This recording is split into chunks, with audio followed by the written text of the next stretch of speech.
ਸ਼੍ਰੀ ਗੁਰੂ ਨਾਨਕ ਦੇਵ ਜੀ ਦੇ ਪ੍ਰਕਾਸ਼ ਪੁਰਬ ਨੂੰ ਮੁੱਖ ਰੱਖਦਿਆਂ ਸੀਜੀਓ ਕੰਪਲੈਕਸ ਲੋਧੀ ਰੋਡ ਨਵੀਂ ਦਿੱਲੀ ਵਿੱਚ ਬਣੇ press registrar general of India PRGI ਦੇ ਦਫ਼ਤਰ ਵਿੱਚ ਦਿੱਲੀ ਸਿੱਖ ਗੁਰਦੁਆਰਾ ਪ੍ਰਬੰਧਕ ਕਮੇਟੀ ਦੇ ਸਹਿਯੋਗ ਨਾਲ ਗੁਰਮਤਿ ਸਮਾਗਮ ਕਰਵਾਇਆ ਗਿਆ, ਜਿਸ ਵਿੱਚ registrar general of India Bhupinder Kainthola ਦੀ ਅਗਵਾਈ ਦੇ ਵਿੱਚ ਗੁਰਮਤਿ ਸਮਾਗਮ ਵਿੱਚ ਬੰਗਲਾ ਸਾਹਿਬ ਦੇ ਹਜੂਰੀ ਡਾਗੀ ਭਾਈ ਗੁਰਨਾਮ ਸਿੰਘ ਜੀ ਨੇ ਗੁਰਬਾਣੀ ਕੀਰਤਨ ਸਰਵਣ ਕਰਵਾਇਆ। ਭਾਈ ਹਰਪ੍ਰੀਤ ਸਿੰਘ ਜੀ ਨੇ ਅਰਦਾਸ ਕੀਤੀ। ਇਸ ਮੌਕੇ ਮੁੱਖ ਮਹਿਮਾਨ ਵਜੋਂ ਆਸ਼ੀਸ਼ ਗੋਇਲ ਨੇ ਸ਼ਮੂਲੀਅਤ ਕੀਤੀ।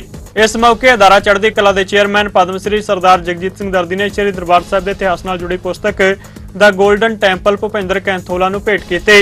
इस मौके सरदार जगजीत सिंह दर्दी ने अपने संबोधन में श्री गुरु नानक देव जी के जीवन बारे चानना पाया ते उन्हां दीआं उदासियां दे इतिहास बारे जानकारी साझी की। रजिस्ट्रार ऑफिस वालों गुरु घर के कीर्तनीय ग्रंथी सिंह हरप्रीत सिंह, सरदार जगजीत सिंह दर्दी ते अमृतपाल सिंह का सन्मान किया। इस मौके गुरु का लंगर टुट वरते। इस मौके additional PRG Rajiv Jain, DPRG Rajit Chandran, Joyce Phillips, Ashutosh Mole, APRG Hitesh Rawat भी मौजूद रहे। इस मौके press registrar general of India के समूह स्टाफ वालों भी शरधा भावना के नाल गुरमति समागम में शिरकत की गई। Press registrar general of India office की तरफ से मैं हमारे रागियों का बहुत बहुत आभारी हूँ कि आज इतना सुंदर प्रस्तुति, भाव विभोर करने वाली प्रस्तुति इनकी तरफ से हुई है। ये जो भावनामृत आज हमने चखा, ये अद्भुत है। गुरु नानक जी का परिचय हम सब से है, लेकिन उनका संदेश, उनके बारे में जो जानकारी आदरणीय दर्दी जी ने आज दी, वो हम में से अधिकांश लोगों को इसके बारे में खबर नहीं थी। मुझे सौभाग्य मिला कि मैं श्री हेमकुंड साहिब जा सका, हरमंदिर साहिब गया, नांदेड़ में हुजूर साहिब और पटना में पटना साहिब, इन सब जगहों पर मैं जा चुका हूँ। और जब भी मैं इन जगहों पर गया, वहाँ बैठकर मैंने रागियों की वाणी सुनी। एक अलग ही दुनिया में आप चले जाते हैं। आपको बस आंख बंद करके आत्मसात करना है और उसका जो प्रभु कृपा आपको मिलेगी, वो अंत तक उसका आपको लाभ मिलता रहेगा। तो मैं बहुत आभारी हूँ सरदार जगजीत सिंह दर्दी जी का, जिनकी वजह से आज इतना सुंदर ये कार्यक्रम का आयोजन हुआ। हम लोग जब बंगला साहिब गुरुद्वारा गए थे सितंबर के महीने में, तब मैंने इनसे अनुरोध किया था कि गुरु नानक जयंती के अवसर पर हमारे ऑफिस में भी हम सब बैठकर गुरु नानक जी की स्तुति सुने, उनके बारे में जाने। और आज ये कार्यक्रम बहुत अच्छे से दर्दी साहब की वजह से बहुत अच्छे से ये संपन्न हुआ। और मैं उम्मीद करता हूँ कि हम सभी लोग इसी के साथ अपना ये आगे बढ़ाते हुए ज़रूर दिल्ली में जो प्रसिद्ध गुरुद्वारे हैं जितने, उनमें जाया करें। जब भी कोई ऐसे पर्व होते हैं, गुरुद्वारे में जाएं, मत्था टेकें, कड़ा प्रसाद लें, लंगर लें और इस तरह अपने आप को अनुग्रहित करें। बहुत बहुत धन्यवाद करता कैंथोला साहब का, दर्दी साहब का, ते अपने बंगला साहब गुरुद्वारे तो रागी जी आए इत्थे। उन्होंने इस महफिल नूं किन्ना साडे लई शब्द जिहड़े गाए, किन्नी मन नूं सुकून मिलता है, किन्नी तसल्ली मिलती है। मैं तो ये कहांगा कि वाहिगुरू जी की मेरे ते बहुत ज़्यादा कृपा है। अज असी इकट्ठे हुए हैं 555 प्रकाश उत्सव मनाने लई, वाहिगुरू जी की अपना बाबा नानक जी की बर्थ एनिवर्सरी का जिहड़ा 550वां फंक्शन सीगा, सारी सैलीब्रेशन सीगी, वो भारत सरकार ने बड़े बाजे गाजे नाल मनाई सीगी। उस समय मैं PIB का डायरैक्टर सीगा चंडीगढ़ दे विच, ते मैनू ये मौका मिलिया कि मैं उहदे च अपनी कुछ कंट्रीब्यूशन दे सकां। ते असी सुल्तानपुर लोधी च, बहुत वड्डा सुल्तानपुर लोधी वो जगह है जिथे बाबा नानक नूं इनलाइटनमेंट मिली। जदों टिबे नदी विच चले गए तो फिर 3 दिनों बाद उत्थों निकले तो उन्होंने उस समय नूं कहंदे हैं कि उन्होंने इनलाइटनमेंट मिली। जिद्दां दर्दी साहब ने दस्सिया कि उन्होंने जन्म तो ननकाना साहब च होया सीगा 1469 च, बट ये हादसा उस तो बाद होया तो उत्थे बहुत सुंदर एक ਆਪਣੇ ਗੁਰਦੁਆਰਾ ਸਾਹਿਬ ਨੇ ਤੇ ਉੱਥੇ ਅਸੀਂ ਇੱਕ ਬੜਾ ਵੱਡਾ ਕਾਰਜਕ੍ਰਮ ਕੀਤਾ। ਉੱਥੇ ਬਹੁਤ ਵੱਡੀ ਇੱਕ ਮਲਟੀਮੀਡੀਆ ਐਗਜ਼ੀਬਿਸ਼ਨ ਲਗਾਈ ਜਿੱਥੇ ਜਾਣ ਲਈ ਲੋਕ ਲਾਈਨਾਂ 'ਚ ਲੱਗ ਕੇ ਸਾਨੂੰ ਕਰਾਊਡ ਮੈਨੇਜਮੈਂਟ ਕਰਨਾ ਪਿਆ ਤੇ ਇਹ ਸਾਡੇ ਲਈ ਬੜੀ ਵੱਡੀ ਅਚੀਵਮੈਂਟ ਸੀ। ਤੇ ਉਸ ਸਮੇਂ ਅਸੀਂ ਫਿਰ ਇੱਕ ਅੰਮ੍ਰਿਤਸਰ ਦੇ ਵਿੱਚ ਲਾਈਟ ਐਂਡ ਸਾਊਂਡ ਸ਼ੋਅ ਕੀਤਾ, ਚਾਨਣ ਹੋਇਆ। ਉਹ ਇੰਨਾ ਜ਼ਿਆਦਾ ਹਿੱਟ ਸੀਗਾ ਕਿ ਉੱਥੇ ਦੇ ਡਿਪਟੀ ਕਮਿਸ਼ਨਰ ਸਾਹਿਬ ਸਾਨੂੰ ਕਹਿੰਦੇ ਕਿ ਜੀ ਇਹਨੂੰ 1 ਮਹੀਨਾ ਇੱਥੇ ਚਲਾਓ, ਪਰ ਉਹ ਜਿਹੜੀਆਂ ਇਸ ਲਾਈਵ ਸ਼ੋਅ ਤੇ ਉਹਨੂੰ ਇੱਦਾਂ 1 ਮਹੀਨਾ ਚਲਾਉਣਾ ਤਾਂ ਸਾਡੇ ਲਈ ਉਹਨਾਂ ਸੰਭਵ ਨਹੀਂ ਸੀਗਾ, ਪਰ ਪੂਰੀ ਅੰਮ੍ਰਿਤਸਰ ਦੀ ਜਨਤਾ ਨੇ ਉਹਦਾ ਬਹੁਤ ਹੀ ਮਜ਼ਾ ਲਿੱਤਾ। ਉਹਦੀ ਸਕ੍ਰਿਪਟ ਜਿਹੜੀ ਸੀਗੀ ਸਾਨੂੰ ਸਪੈਸ਼ਲ ਆਰਡਰ ਹੋਏ INB ਮੰਤਰਾਲੇ ਤੋਂ ਕਿ ਉਹਦੀ ਜਿਹੜੀ ਸਕ੍ਰਿਪਟ ਹੈ ਜੋ ਅਸੀਂ ਉੱਥੇ ਬੋਲਾਂਗੇ ਦਿਖਾਵਾਂਗੇ ਉਹ ਅਕਾਲ ਤਖਤ ਸਾਹਿਬ ਤੋਂ ਸਾਨੂੰ ਉਹਦੀ ਵੈਟਿੰਗ ਕਰਵਾਉਣੀ ਸੀਗੀ। ਤੇ ਮੈਂ ਆਪ ਉੱਥੇ 3 ਦਿਨ ਬੈਠ ਕੇ ਉੱਥੇ ਪ੍ਰੋਫੈਸਰ ਸਾਹਿਬ ਦੀ ਡਿਊਟੀ ਲਾਈ ਉਹਨਾਂ ਨੇ, ਤੇ ਮੈਂ 3 ਦਿਨ ਬੈਠ ਕੇ ਉਹ ਇੱਕ ਸਕ੍ਰਿਪਟ ਇੱਕ ਵਰਡ ਨੂੰ ਅਸੀਂ ਉਹਨੂੰ ਵੈਟ कराया, फिर ਅਸੀਂ ਉੱਥੇ ਚਲਾਇਆ। तो मैं ये कहता हूँ कि मेरे पे डबल कृपा है कि आज 5 वर्ष के बाद फिर कैंथोला सर ने मुझे यहाँ पे आने का मौका दिया। हालांकि मैं तो चंडीगढ़ से बिलोंग करता हूँ, हमारे लिए जिस तरह दर्दी साहब ने बताया वहाँ कोई फ़र्क ही नहीं है। हमेशा हम हर संडे या एक संडे छोड़ के कोई ना कोई शादी या कोई ऐसा कार्यक्रम होता है कि हम गुरुद्वारा साहब जाते ही जाते हैं। तो मेरे लिए बहुत ही खुशी की बात है। सबका बहुत बहुत धन्यवाद करता हूँ। सबसे बड़ी कृपा आपके पास भूपेंद्र कैंथोला जी पे हुई, जिनके मन में गुरु नानक देव जी का प्यार आया और उस कृपा से ही आज का ये फंक्शन हो रहा है और इसमें शामिल होने सारे प्राणी खुशकिस्मत हैं। मैं आपको कुछ ऐसी नई चीज़ें 5 मिनट में बताऊंगा जो आपको सुनकर खुशी भी होगी और शायद आपको पता भी ना हो। आपने सबसे लास्ट में वाहिगुरु के नाम का सिमरन सुना है, तो वो सामने बोर्ड के ऊपर लिखा हुआ है वाहिगुरु जी का खालसा। तो जो वाहिगुरु शब्द है ये भाई गुरदास जी जिन्होंने श्री गुरु ग्रंथ साहब की लिखने की सेवा की थी गुरु अर्जन देव जी महाराज के साथ, उनकी वाणी में ये लिखा है कि फर्स्ट जो वर्ड है वाह है, वाह, ये वाह है वासुदेव जी। सेकंड शब्द है हा, हा हरि का इंडिकेशन है। तीसरा शब्द है गया, ये गोविंद का इंडिकेशन है। और लास्ट शब्द है रा, ये राम जी का इंडिकेशन है।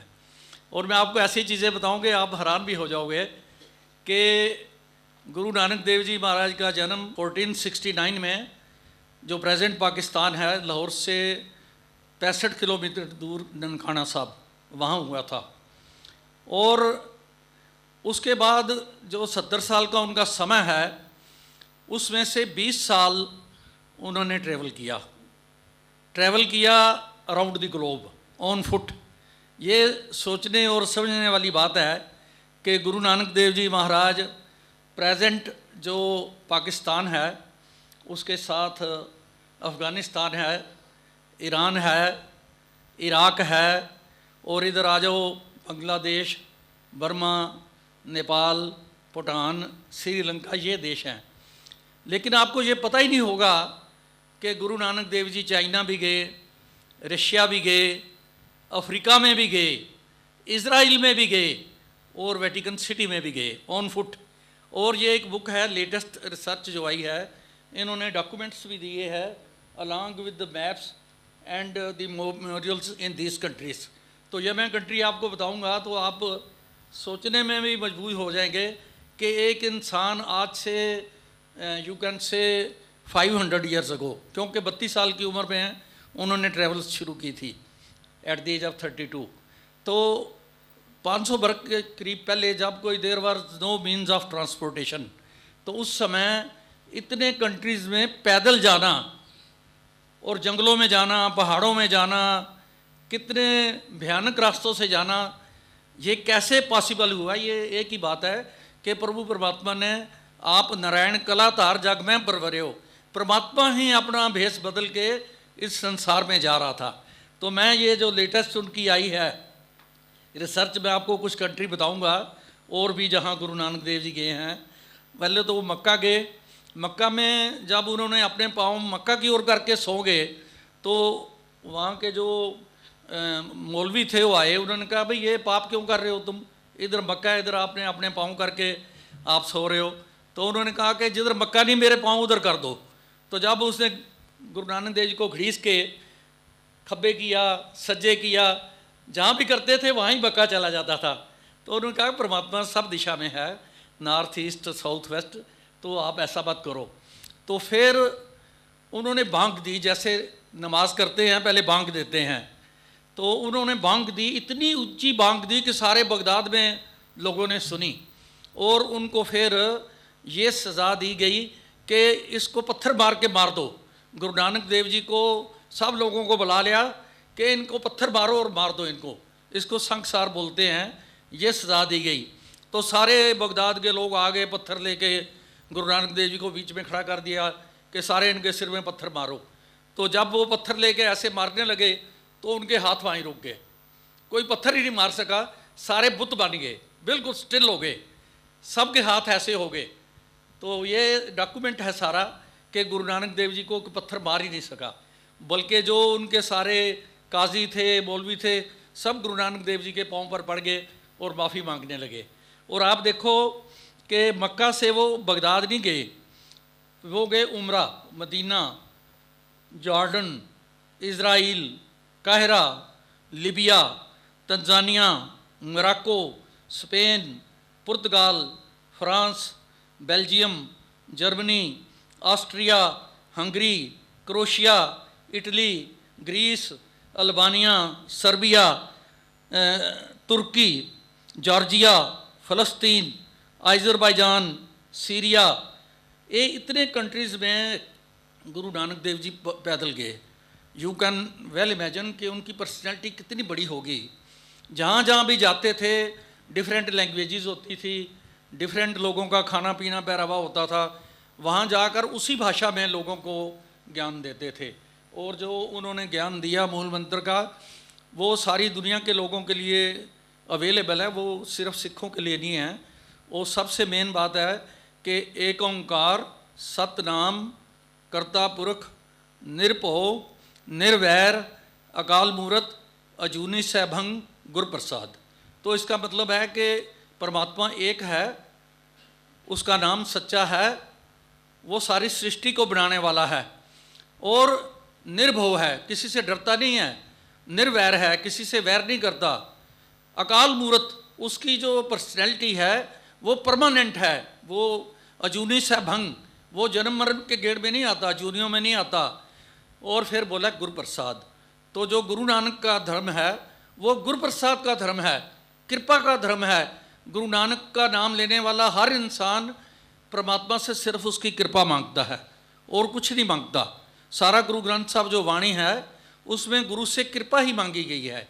तो आज जब हम गुरु नानक देव जी का जन्मदिन प्रकाश पुरब मना रहे हैं तो हमें पता होना चाहिए कि इसकी बैकग्राउंड क्या है। जो पुराने ग्रंथ हैं, जैसे मैंने भाई गुरदास जी का आपको वाहिगुरु का बताया है कि इसकी इंडिकेशंस क्या बोल रही हैं, तो more than 2300 times Guru Granth साहब में राम का नाम है और 8000 से ज़्यादा हरि का नाम है। तो ऐसे कृष्ण जी महाराज का, गोविंद का, बीठल और जितने भी नाम हम लेते हैं सारे नाम गुरु ग्रंथ साहब में मतलब हंड्रेड्स एंड हंड्रेड्स टाइम्स हैं। इसलिए हर रोज़ गोल्डन टेम्पल में जो शब्द आपको भाई साहब गुरनाम सिंह जी ने सुनाए हैं कि त्रेते युग के सबसे बड़े रामचंद्र जी थे, तो त्रेते तय माण्यो रामचंद्र रघुवंश कहायो, ये गुरु गोल्डन टेम्पल में हर रोज़ सुबह बोलते हैं। और कृष्ण जी महाराज की जितने उस्तद के शब्द हैं वो भी सारे हम गाते हैं। इसलिए कोई फ़र्क नहीं है। वो फ़र्क इसलिए नहीं है कि जो पुराने ग्रंथ हैं, जैसे गुरु गोविंद सिंह जी का 10वां ग्रंथ है, उसमें उन्होंने लिखा है कि रामचंद्र जी के जो 2 बेटे थे लव और कुश, लव में से बेदी बन गए, कुश में से सोडी जी बन गए। तो बेदी वंश में गुरु नानक देव जी प्रकट हुए और जो सोडी बने सोडी वंश में गुरु गोविंद सिंह जी प्रकट हुए। तो मैं ये इसलिए बता रहा हूँ कि हमारी जो ट्रेडिशन है, जो हमारी जुगों जुगों से आपस में भाईचारा और साझ है, उसको दुनिया की कोई ताकत ख़त्म नहीं कर सकती। क्योंकि हिंदू सिखों का आज भी मरना, जन्म जो है, मरना है, वो एक ही जगह संस्कार होता है। जहाँ हिंदू का संस्कार होगा वहीं सिख का संस्कार होता है, कोई डिफरेंट प्लेस नहीं है।